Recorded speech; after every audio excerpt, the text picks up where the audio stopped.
Welcome back! Hey guys, it's Rishi once again, and in today's demo I'll be focusing on the 2020 maths paper, but the higher tier. We're still going to be going through paper 1, as you may have seen for our foundation tier, and as you may already be aware that the last set of 7 to 8 questions in the foundation paper are always the first 7 to 8 questions in the higher tier paper. But regardless of that fact, I'm going to go through each question in detail, starting from question number 1. Okay, so without further ado, let's get started. The first 5 terms of an arithmetic sequence are 1, 4, 7, 10, and 13. So write down an expression in terms of n for the nth term. So the first thing I'm going to do is simply go ahead and find the difference of these numbers, which are going to be 3. So now I know it's going to be 3n. So with n being any number, if n is 1, 3 times 1 is 3. If n is 2, 3 times 2 is 6. So we know that's going to follow through with our 3 times table. But then we need to find the difference between our first set of number as well as the difference. So that's going to be 1 minus 3, which gives us minus 2. So now you know it's going to be 3n minus 2. So if our first value for 3n was 3 and we subtract 2, that gives us 1, which again is the first value in our sequence.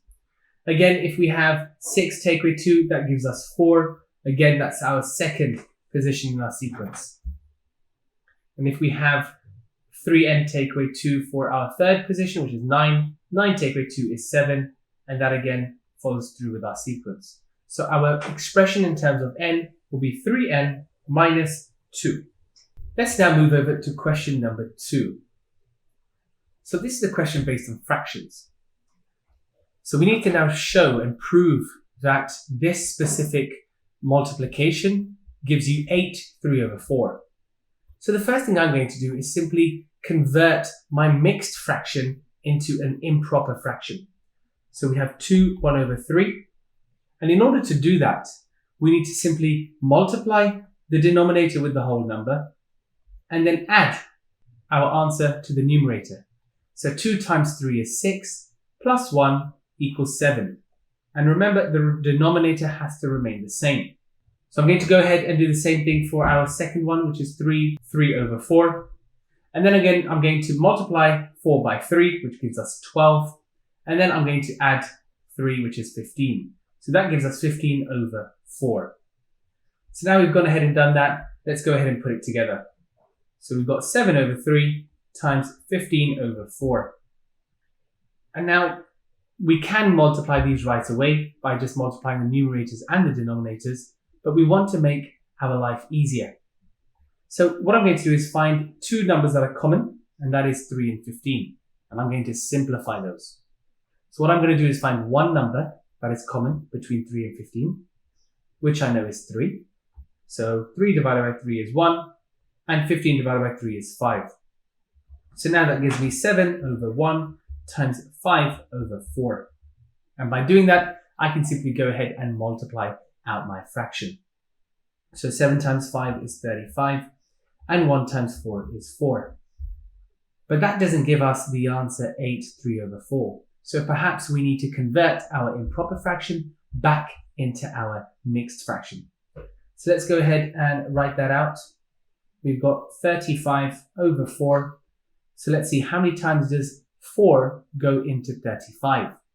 Well, we know that 4 times 8 is 32. So we can have our whole number there. We know our denominator will remain the same. But then we have to now subtract 32 from 35, which gives us 3. So that is now our numerator, which is our remainder, which is exactly the same as what they had given us. So there we have it. That's our proof that 2 1/3 times 3 3/4 is equal to 8 3/4. Marvelous. So question number 3.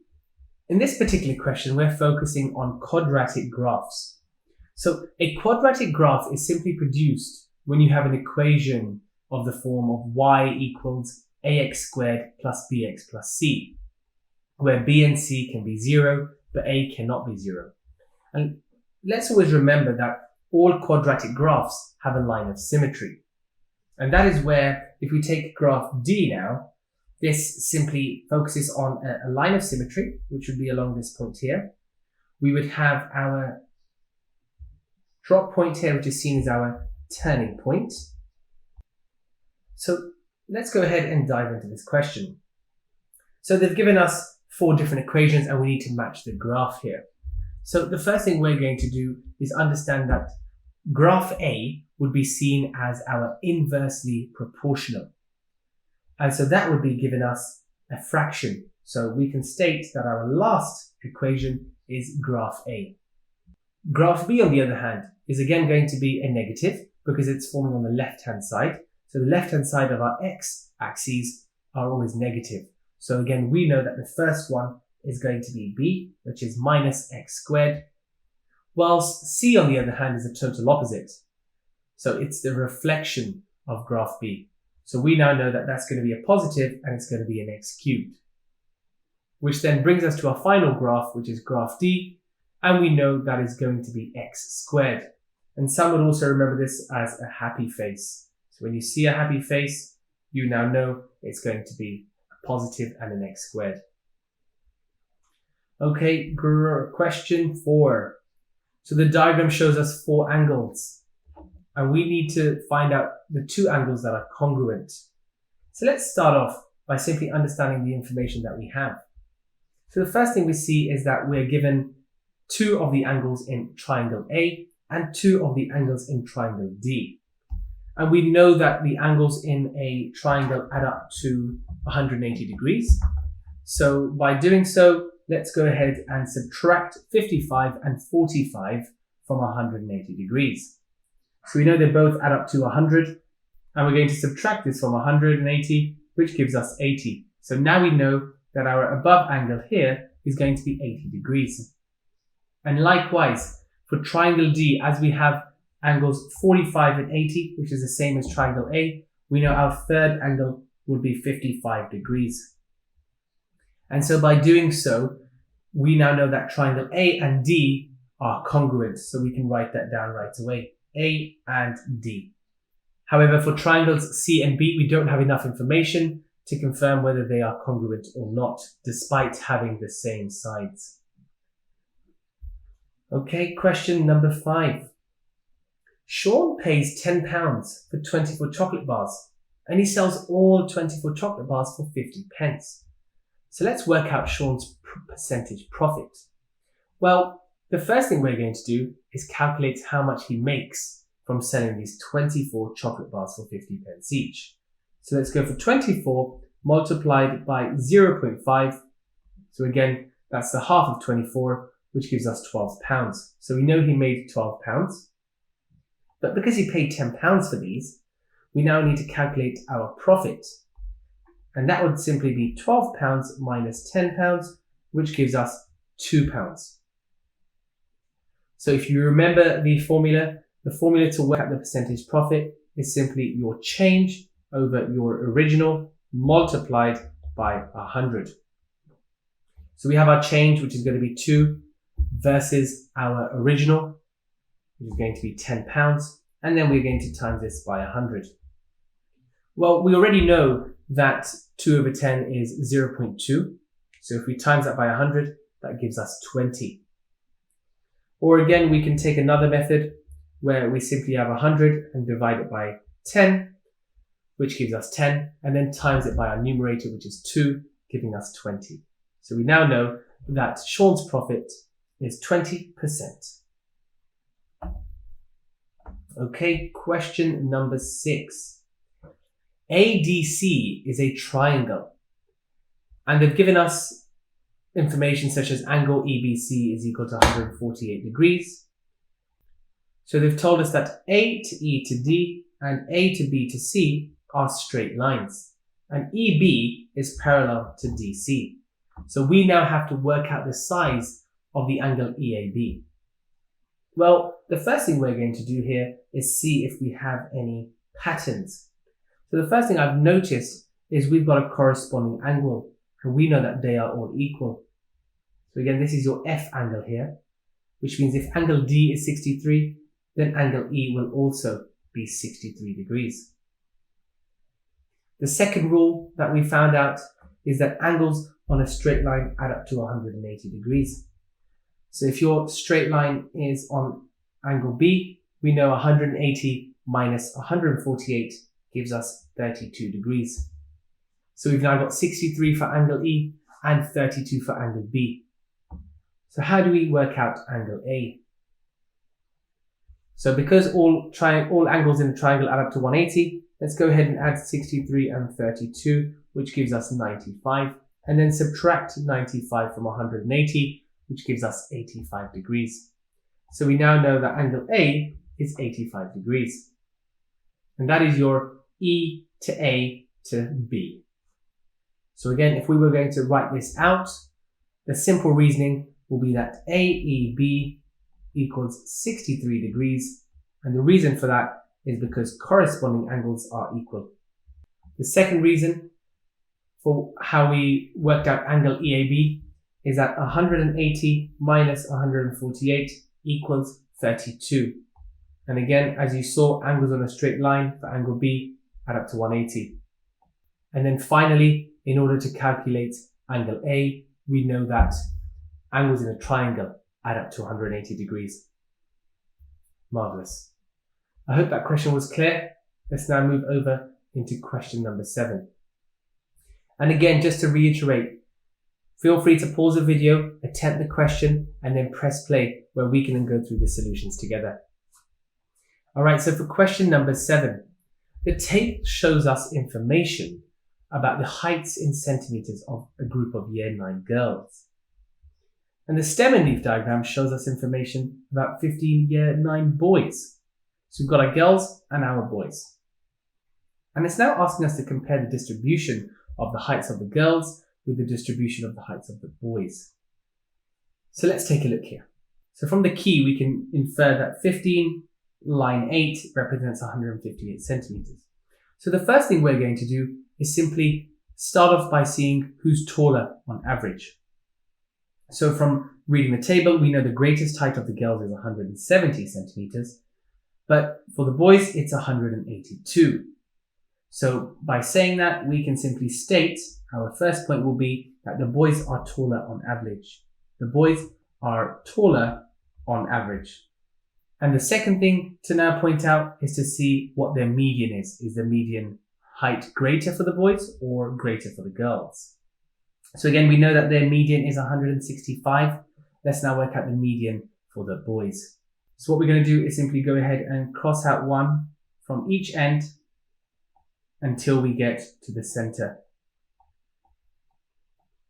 And you can now see it's 168.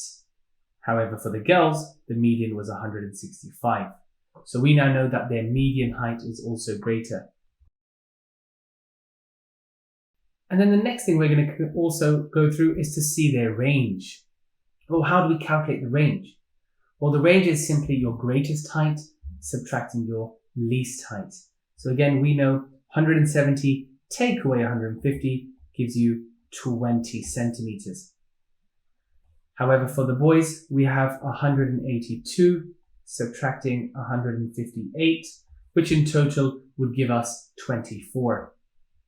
So again, with the girls' range being 20 centimeters and the boys' range being 24 centimeters, we know that our third point will be that the boys' height are more spread out, so their range is greater. Perfect. So I hope you can see how we've gone ahead and compared the distribution for the boys and the girls. Let's now move into question 8.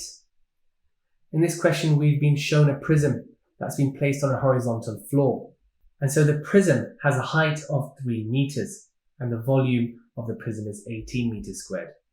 So we now need to work out the force exerted by the prism. So the first thing I'm going to do is simply go ahead and write out the volume of this shape. So we now know the volume is simply the area of the base multiplied by the height. So we know our volume is simply 18 We don't know our area, but we do know our height. So we've got area multiplied by 3, which is our height. So what am I going to do to work out the height? I'm going to make that the subject. So I'm going to simply take this multiplied 3 to the other side, and that's going to become a divided by 3. So 18 divided by 3 gives me my area, and that again would be 6 meters squared. So we've gone ahead and calculated our area. But on the right hand side, we've been given another equation, which is your pressure equals force over area. And because we need to calculate our force, let's go ahead and put together the information we have. We have our pressure, which is 75 newtons slash meters squared. So let's go ahead and write out our pressure, which is 75, equals to our force over our area, which is 6. So again, we need to make the force the subject. So as it is a divided by 6, if I take this over, it's going to become a multiplied by 6. So now we know that the force equals to 75 multiplied by 6, which would give me 450. So the force exerted by the prism on the floor is 450 newtons. And there we are. So step 1, I've calculated the area by substituting the values they've given us before applying that into the pressure equation and then working out my force. Question number 9. So let's write these numbers in order of size, starting with the smallest number. So in this particular question, what I tend to do is write out all of the numbers to see which one is the smallest. So let's go ahead and start off with the first one. And I want to make sure that my numbers are between 1 to 10. We see the second one is 67.2. So again, I'm going to make this 6.72. And by doing so, I'm going to divide this by 10, which means I'll have 6.72 times 10 to the power of minus 3. For the third one, we've got 672. Again, I'm going to have to divide this by 100. So we have 6.72 times 10, but this time it's going to be to the power of 6. And then finally, we need to go ahead and multiply this out. So let's jump once, twice, 3 times, and 4 times. So 6.72 times 10, but this time it's going to be to the power of minus 4 as we're moving from the left-hand side to the right. Now I've gone ahead and done that. I can simply put these in order. So let's take a look at what we have. We've got a first smallest value, which is our 0.000672. We have our second smallest, which is our 67.2. And that again, you have to make sure that you're writing out the equations or expressions that you have been given in the exam. Again, the way I'm doing this is I've focused on minus 4, then minus 3. And then I'm going to go on to my 5, which is 6.72 times 10 to the power of 5, before finishing off with my last one, which is this one here, and that's 672 times 10 to the power of 4. And that again is in order of size from smallest to largest. Okay, question number 10. Given that A over B is equal to 2 over 5 and B over C is equal to 3 over 4, let's find A, B, and C. So let's go ahead and write out A to B is simply 2 to 5 and B to C is 3 to 4. Again, I can see that we have one thing in common, and that's our B. So we need to make those values the same. So what I'm going to do is multiply one side by 3 and another side by 5, because we know that these two numbers go into 15. So that gives us 6 to 15 and 15 to 20. So step 1 is done. We've made B the same. We can go ahead and now write this out as our A, B to C, which will be 6, 15 and 20. So that is our final answer, 6, 15 and 20. Okay, question 11a. You're doing really well, so keep it up. And don't forget to pause the video, attempt the question, and then go through the solutions when I press play. We've been given a surd and we need to find the value of it. So the first thing I'm going to do is simply to split this up into two expressions. So the first thing is going to be square root of 81 to the power of 4. And then I'm multiplying, again, square root for 10 to the power of 8 and square root 4. So let's see if we can simplify this. Well, the first thing I'm going to do is simply square root 81 to the power of 4, which gives me 3. And the way I've done that is by simply finding a number that I can multiply 4 times to give me 81. So we know 3 times 3 is 9, 9 times 3 is 27, and 27 times 3 is 81. And then for the second side, what I've done is I've simply divided my powers. So 8 divided by 4 gives me 2, so that's 10 to the power of 2. And then I've computed this, which is 3 times 10 squared, which would be 100, giving me 300. So the value of this surd is now 300. Okay, part B. Find the value of 64 to the power of minus a half. Well, as we know it's a negative, we ultimately know it's going to be a fraction. So we can have 1 over root 64.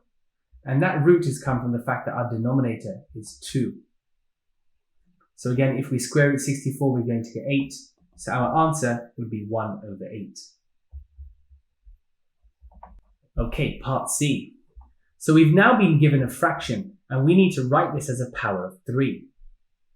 So again, we can see that 3 and 9 are all powers of 3. 3 to the power of 1 gives us 3 and 3 to the power of 2 gives us 9. So let's go ahead and write this out. So we'll have 3 to the power of n divided by 9n minus 1. I'm then going to take my first step and factorize my 9 to the power of n minus 1. So let's have 3n divided by 3 squared and then n minus 1 in brackets. I'm then going to expand my brackets. So we'll keep 3n as it is, and we'll have 3 to the power of 2n minus 2, because 2 multiplied by n is 2n, and 2 multiplied by minus 1 is minus 2. So now I've gone ahead and written that out. Let's go ahead and bring the n from our first 3. So let's go for 3, bracket open, n minus 2n minus 2. And what I'm going to do is simply go ahead and expand these brackets. So what I'm going to do now is put this all into one bracket. So that gives me 3n minus 2n plus 2. And that's all into one bracket because a minus and a minus will give us a positive. Before simply simplifying this on our fifth and final step, where we have 2n take with n gives us n, and then we have our plus 2. So that would be 3 to the power of 2 minus n. So let's write that down. 3 to the power of 2 minus n. Brilliant. Let's go for question number 12. So this is a table on frequency, and we need to complete this frequency table. So let's go ahead and understand what is being said here. So we know that there's 5 out of 80 people who have got a wage between 200 and 250. So we're going to put that down as our first box. We're then told that there are 10 people that are between 250 and 300. So we're going to add that on to 5, which gives us 15. And as we go on, we're just going to be adding on all of the different frequency values. So 15 plus 20 will give us 35. We then have 35 plus the second 20, which is 55. And we're going to do the same. 55 plus 15, which gives us 70. And then 70 plus the 10, which gives us 80. And that's our part A completed. But on the grid opposite, we need to now draw a frequency graph for our completed table. So let's go ahead and see how that looks. So we're going to take our values on the right hand side. So we know that for £250 there were 5 people. So that's going to be our first coordinate. So let's go here. And let's find £250, which is just here. And we're going to put our first mark. Whilst our 300 was then set at 15. Let's go ahead and do the same. 300 set at 15, which is going to be here. And then we had our 35, which was set at 350. So we find 350 and we go to 35, which is here. And then we had our £400 set at 55. So let's go back to our 400. and come all the way up until we reach 55 before doing 450 at 70 and 500 at 80. So let's bring this again to a portrait view. So we can now see that 450 was £70 and that 500 was £80. So now we've gone ahead and written that out, we can go ahead and simply draw this out freehand. So we start from 0 and we match all of the other points. And I'll just make these stronger so you can see each point. Marvelous. And so that's now been completed. Let's move over to part C. So part C states that 60% of this group of people have a weekly wage of £360 or less. So is Juan correct? Well, let's take a look. Well, we know there's 80 people, so let's find out 60% of 80. So the way I do this is simply multiply 6 by 8, which gives me 48. So as it states that they earn a weekly wage of £360 or less, so let's go ahead and see the frequency of people that earn £360. So let's go all the way down and let's find 360, which should roughly be around here. And let's draw a line out from this. And we can see that is close to 40. So if we round this to 40 and say 40 over 80, that would give us close to 50%. So we know that 50% have a wage of £360 or less. So the answer here is no. 1 is incorrect. And there we are. Let's now move over to question 13. So liquid A and liquid B are mixed to make liquid C. We know that we have the density of these and the mass. So now we're going to use that to work out the density of liquid C. So let's go ahead and take a look at this question. So the first thing I'm going to do is find out the liquid A volume, which will simply be the mass over the density. And that will simply give me 1,400 as my mass divided by 70. I can go ahead and cross out a 0 from each end and do 140 divided by 7, which gives me 20 meters cubed. I can then do the same thing for my liquid B and get the volume. So for this, I have my density and my volume. So I know that for this, I would have to multiply my density by my volume, which again would give me 280 multiplied by 30, and that would give me close to 8,400 kg. Now I've worked that out, I need to work out the density of my liquid C. And they've told us here that we're mixing A and B to make C. So all I'm going to do here for my liquid C is simply add up my solutions to A and B.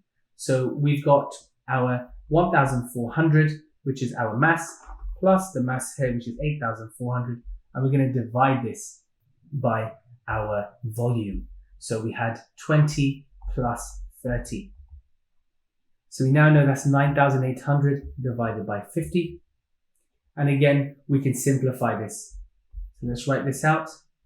And what we can do is simply go ahead and firstly take off a 0 on each side, which gives us 980 over 5. And then we can go ahead and double this out to make it over 10.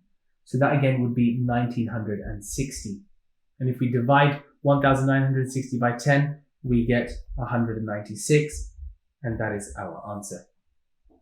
So what have we done? We've calculated the volume of liquid A, which was 20 meters cubed. We then calculated the mass of liquid B, which is 8,400, before putting that all together and then working out our density for liquid C, which is 196. All right. Question number 14. So Sally plays 2 games against Martin, and in each game, Sally could either win, draw, or lose. So in this particular question, we need to write out our probability tree. So we know there's 3 options.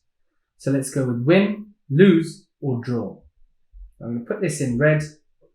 Win, lose, or draw. And it states that the probability that Sally will win is 0.3. And the probability that she will draw is 0.1. So we now know that probability is out of one whole. So we can subtract 0.3 and 0.1 from one hole, which gives us 0.6. And we now need to work out the probability that Sally will win exactly one of the two games against Martin. So as there are three different options, there are going to be three different trees that we need to draw. So let's go ahead and draw the first tree. And so if she wins, we know it's going to be 0.3. If she loses, we know it's going to be 0.6. And if she draws, we know it's going to be 0.1. So now let's do this for all three. Amazing. So we've now written that out, and let's look at all of the different possibilities. So the first thing we're going to do is find out what the probability would be if she wins the first game and loses the second game. Remember, we're working with exactly one of the two games is what she should win. So she's winning the first, but losing the second. So we know winning the first is going to be 0.3, and then losing is going to be 0.6. So that's 0.3 multiplied by 0.6, which gives us 0.18. We're then going to do the same thing for the others. So winning and drawing and losing and winning. So let's go ahead and write that down. That's 0.3 times 0.1, which is 0.3. And then losing the first one, which is 0.6, multiplying by winning, which is 0.3, again 0.18. So that's our first set of possibilities. But then we've got one more to do, which is simply going to be to either draw and then win. So let's say we've now drawn, so that's 0.1 multiplied by a win, which is 0.3, and that gives us 0.3 as well. So now all we need to do is we need to go ahead and add up all of our solutions here to find out the final probability. So again, that's 18 and 18 gives us 36, and 3 and 3 gives us 6. So 0.36 plus 0.6 will give us 0.42. So the probability that Sally will win exactly one of the two games against Martin is 0.42. Okay, question 15. So this is working on our gradients. They've told us that the straight line L has an equation y equals 3x minus 4. So if we take a look at line 1, we know that our 3x is our gradient, so 3 will be our m. We then know that two lines are perpendicular. So the rule here is for two lines to be perpendicular, the product of the gradients must equal minus 1. So 3 multiplied by another number will equal minus 1. Well, we know that's the reciprocal. So the line 2 gradient will be minus 1 over 3. And so now we need to find the equation of line 2. So in order to do this, the first thing I'm going to do is write out my formula, which is y equals mx plus c. I'm then going to substitute my values. So I know that my y value is 5. I know my gradient is minus 1 over 3. But we now need to work out c. And again, finally, x is our 9. So let's go ahead and compute this. 5 equals minus 1 over 3, 9 plus c. So we know that 9 divided by 3 is 3. And if we multiply our numerator 1, that will still give us 3. So we have 5 equals minus 3 plus c. We're then going to take this minus 3 to the other side. And that gives us 5 plus 3 equals c. So we now know that 8 equals c. So to finally write out our equation of line 2, it's simply going to be y equals minus 1 over 3x plus 8. And that's our question completed. Okay, question 16. Shirley wants to find an estimate of the number of bees in her hive. So on Monday, she catches 90 of these bees. And she puts a mark on each bee and then returns them to her hive. And then on Tuesday, she catches 120 bees. But she finds that 20 of these bees have been marked. So that's 20 over 120 that are marked. So we now need to work out the estimate for the total number of bees in her hive. So as we don't know what the 90 was out of, we're going to put an x here. And all we're simply going to do is make x the subject. So if we simplify our 20 over 120, we can simply cross the zeros out, and we've got 2 over 12, which gives us 1 over 6. So we now have 90 over x equals 1 over 6. I'm then going to take the x to the other side, so we have 90 equals 1 over 6 multiplied by x. So this is our step 1, this is our step 2. And now for our third step, we're simply going to write out x equals 90 multiplied by 6. And that is because this divided by 6 would come over to this side and will times the 6. And that will give us 540.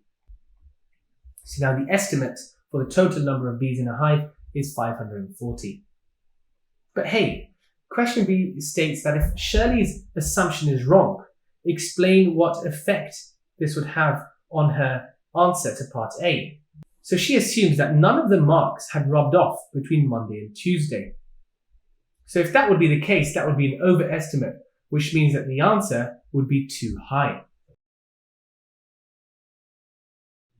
Okay, and let's now move over to question 17.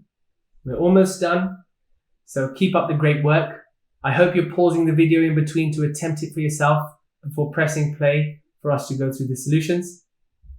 Alright, so we now need to make f the subject of this formula d.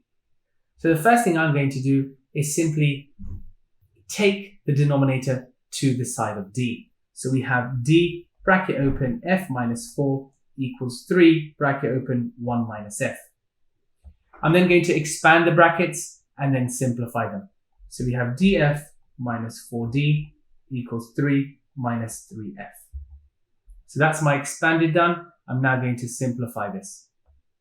So again, I'm going to take the minus 3f to the other side. So we're going to plus this by 3f. So we are left with df minus 4d plus 3f equals 3. We've now gone ahead and done that. Let's send our minus 4d to the other side. So we need to isolate it. So we're left with df plus 3f equals 3 plus 4d, before finally taking over our d and our 3 to the other side. So what we're going to do with that is we're going to simply factorize this. We can see that f is common, so we have f outside the bracket and d plus 3 inside the brackets. Before dividing this, so now we have f equals 3 plus 4d over d plus 3. So the subject of this formula is f equals 3 plus 4d over d plus 3. Marvelous. So again, if we just go through this once more, I've expanded my equation before simplifying it further until I get to a stage where my f is the subject. Okay, question number 18. So x is proportional to the square of y, where y is greater than 0. Now it states that y is increased by 44%. So if y was 1 whole, it now will be increased, so become 1.44. So we now know being increased will lead this to 1.44. So we now need to work out the percentage increase in x. So let's go for our square root and we'll write 1.44 y. We'll then go ahead and separate this. So we have 1.44 and we have square root y. Well, we know that 144 can be square rooted to become 12. So in this case, we will have 1.2 square root y. And now we know that that's an increase of 20%. So we can simply write 20 here. And I hope you can see how we started off with a surd. We then separated both the 1.44 and the y before square rooting it and then simplifying it again. And then finding out that the increase was a 0.2, which converted into a percentage would be 20%. Marvelous. Let's go over to question 19. Right, so this is a functions question. So f and g are functions, and we need to find g5. So what we're going to do is simply substitute 5 into our x position. And that's going to give us 3 bracket open 2 multiplied by 5 plus 1.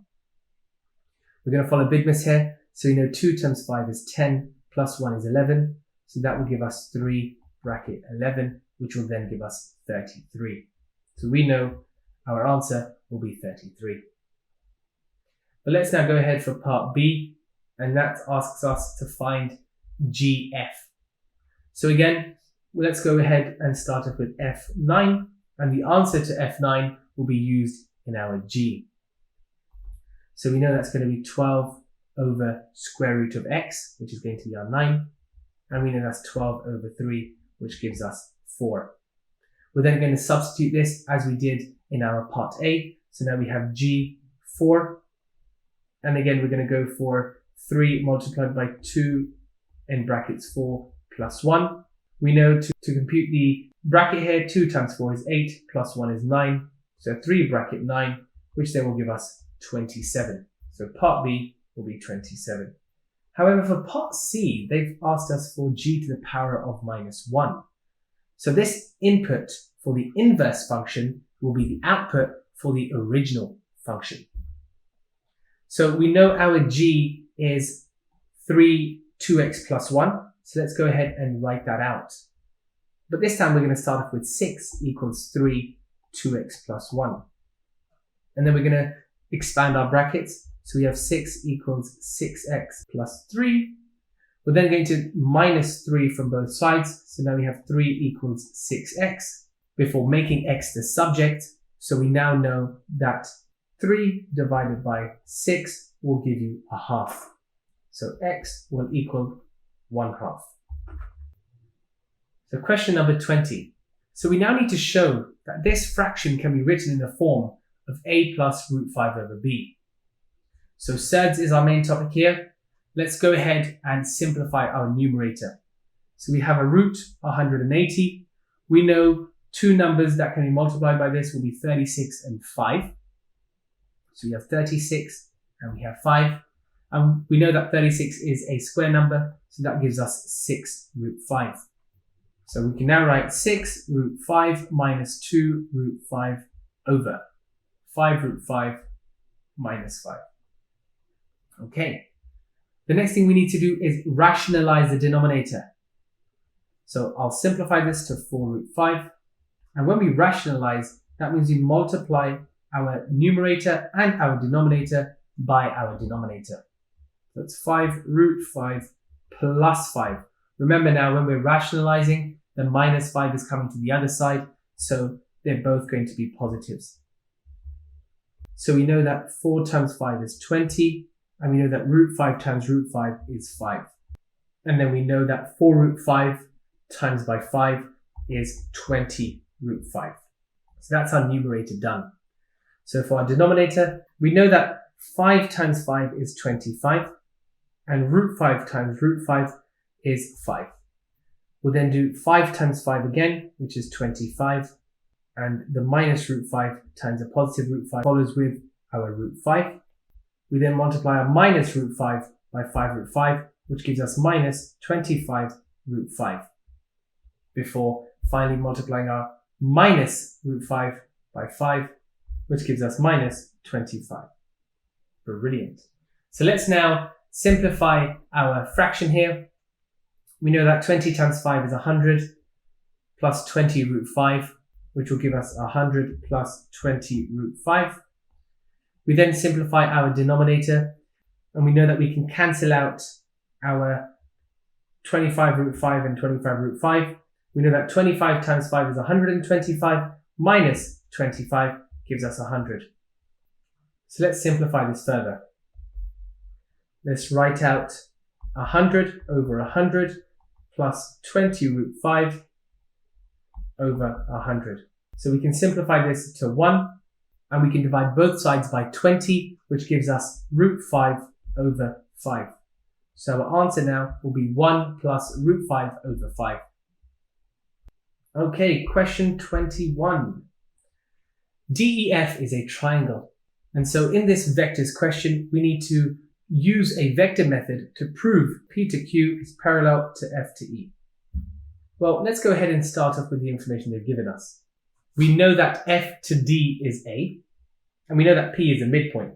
So let's start off by cleaning this out and writing out that F to P is half of A and P to D is also half of A.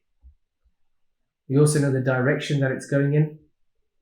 Likewise for F to E, it's going to be B.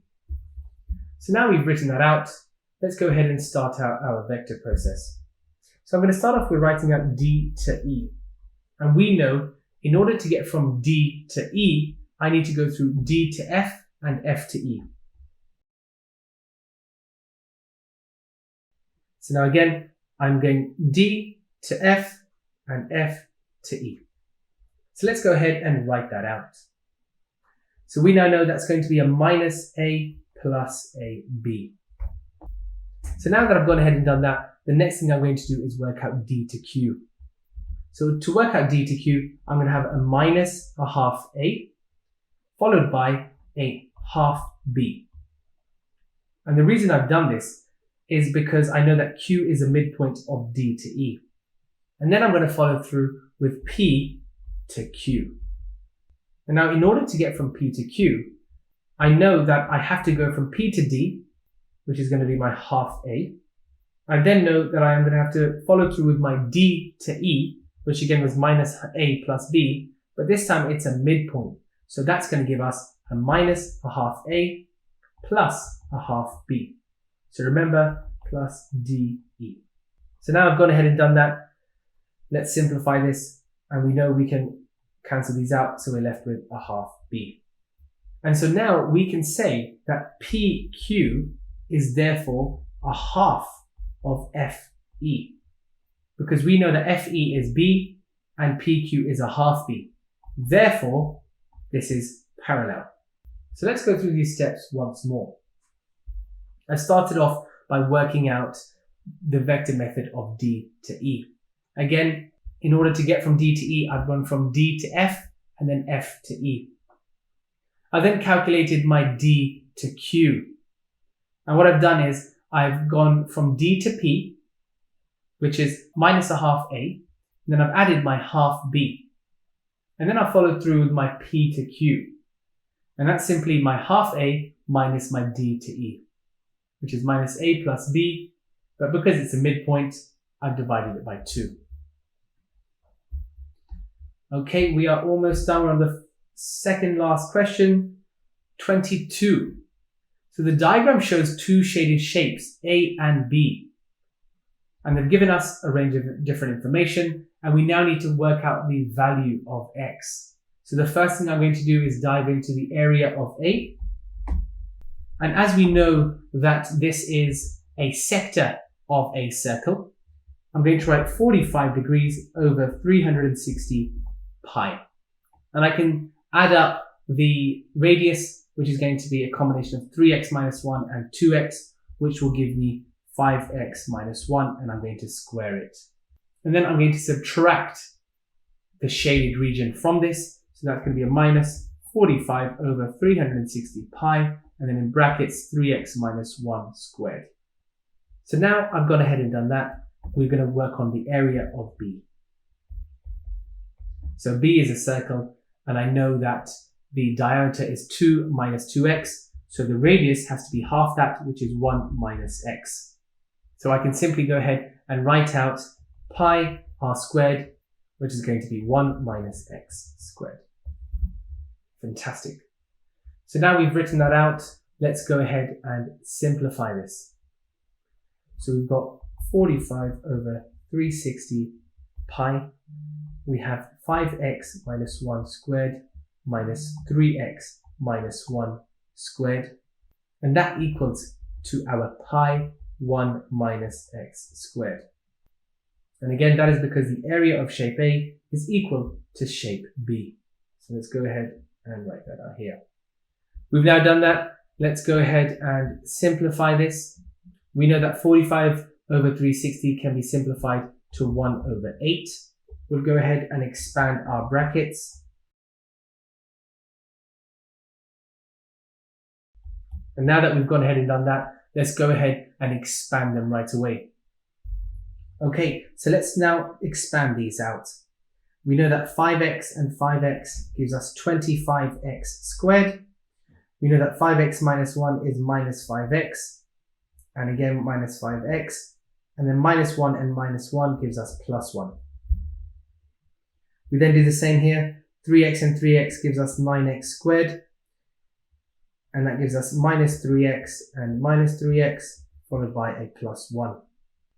And then for the pi area here, we now know it's going to be pi, and we'll have 1 minus x plus x squared. And the next thing we can do here is simply go ahead and cross out our pi here as well as here, which that means we can eliminate our pi from this section. And with our 1 over 8, I can take that 8 to the other side, which will then give me an 8, 1 minus x plus x squared.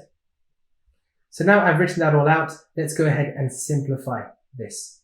So we know that 25x squared minus 9x squared is 16x squared, and we know that this gives us minus 6x, and that's minus 10x and plus 1. So minus 10x plus minus 6 will give us minus 4x. So we're now up to this stage here, and this equals 8 multiplied by 1 minus 2x plus x squared. So we know 8 times 1 is 8, and 8 times minus 2x is minus 16x plus 8x squared. And that is what we have. So now, because this is a quadratic, we need to make it equal 0 in order to solve it for the value of x. We will have 8x squared, because 16x squared take away 8x squared is 8x squared, plus 12x minus 8 equals 0. We can then go ahead and simplify this by dividing the entire equation by 4, which then we are left with 2x squared plus 3x minus 2 equals 0. We can then factorize this by going through the AC method, where we simply multiply our 2 and our minus 2 to get minus 4, and then find a number that will also add to give you 3. So we know that's going to be 2x minus 1 and x plus 2. And again, that would equal 0. So when we make x the subject, we now know for 2x minus 1, x will equal a half. And for x plus 2, we know x will equal minus 2. So the value of our x has to be a half. The reason being is that x cannot be a negative. Okay, feel free to pause the video, take a look at all of the relevant steps that I've covered, and if there's any questions you have, please do let me know so I can go through this again. Okay, the final question, question 23. So in question 23, there are 4 types of cards in the game, and each card has a black circle, or a white circle, or a black triangle, or a white triangle. And we now need to express the total number of cards with a black shape as a fraction of the total number of cards with a triangle. So the first thing I'm going to do is see that they've given us a ratio. So within this ratio, I'm going to add all of the ratios up. So that gives me 8 parts. I'm then going to go ahead and do the same for the second one, and that's going to give me 9 parts.